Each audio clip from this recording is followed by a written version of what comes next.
Truth number 3, our faith in God can move His heart and His hand to forgive us and heal us.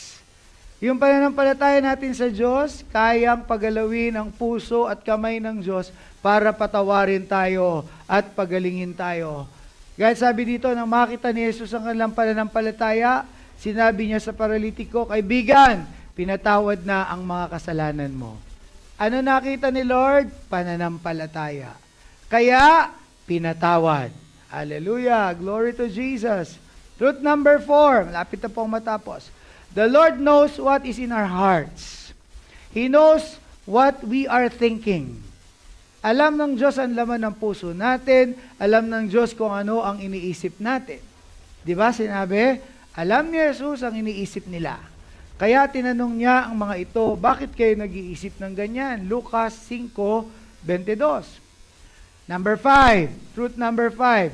Jesus has the power to forgive our sins. Jesus has the power to forgive us our sins and to heal our diseases. Luke chapter 5, verse 24. Sabi ni Jesus, papatunayan ko sa inyo sa pamamagitan ng pagpapagaling sa taong ito na ako, na anak ng tao, ay may kapangyarihan dito sa lupa na magpatawad ng mga kasalanan. At sinabi niya sa paralitiko, tumayo ka, buhatin mo ang higaan mo at umuwi. Okay, paano natin masasabi na ang Panginoong Jesucristo ay may kakayanan na magpatawad? Siya ang dahilan kaya napatawad tayo ng Diyos sa ating mga pagkakasala. Siya ang kordero ng Diyos na nag-aalis ng kasalanan ng sanlibutan. Colossians chapter 1 verse 21. Look at this, very important. That we can receive forgiveness. Matatanggap natin ang kapatawaran sa ating mga kasalanan sa pamamagitan ng ating Panginoong Jesucristo. Doong una ay malayo kayo sa Diyos. At naging kaaway niya dahil sa kasamaan ng inyong pag-iisip at mga gawa.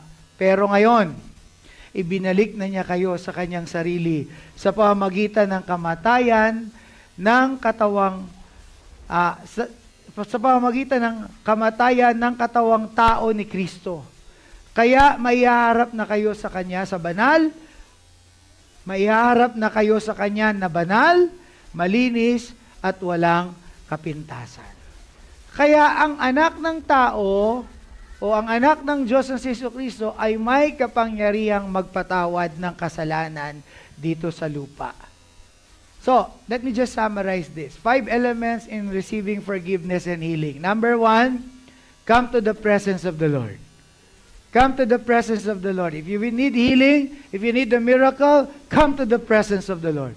Because where the presence of the Lord is, there is healing. There is liberty. Number 2, be compassionate and persevering. Maging mahabagin tayo. At lagi tayong huwag susuko. Amen. Hallelujah. Kahit ilang taon pa yan. Hallelujah. Huwag kang susuko. Number 3, have faith in God. Everybody say, have faith in God. Okay, number 4, remember that God sees your heart. Alam ng Lord kung anong pangangailangan mo. Alam ng Lord ang laman ng puso mo. Number 5, remember that Jesus has the power to forgive your sins and heal your diseases.